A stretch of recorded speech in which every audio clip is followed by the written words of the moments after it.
We could all use a little help navigating the news these days. The Consider This podcast wants to give you a hand. 6 days a week, we'll help you make sense of the day's biggest news story and what it means for you in less than 15 minutes. Listen now to the Consider This podcast from NPR. From the WGLT newsroom, I'm Lindsay Jones. There would be no ban on amplified sound and no limit on the size of park gatherings in Normal under a revised ordinance the town council will consider tonight. Town staff made a number of changes to a nuisance gatherings ordinance after it drew public criticism in October.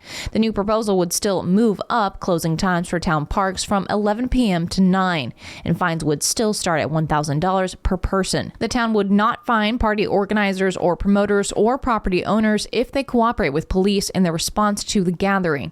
The town drafted the ordinance after a series of pop-up parties in Normal during the fall.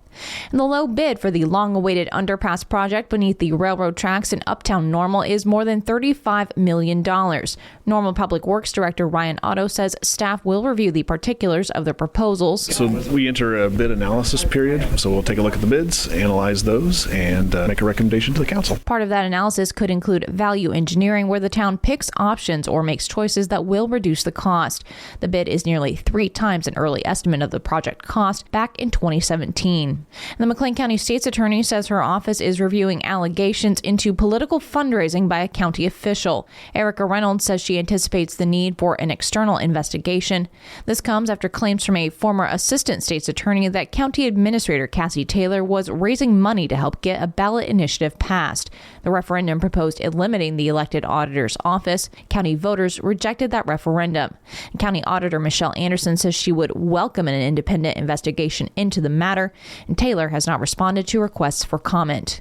An appellate court has ruled former Sangamon County Sheriff's Deputy Sean Grayson should be released from jail pending his trial. Grayson has been in custody after his arrest on first-degree murder charges for shooting Sonia Massey this summer.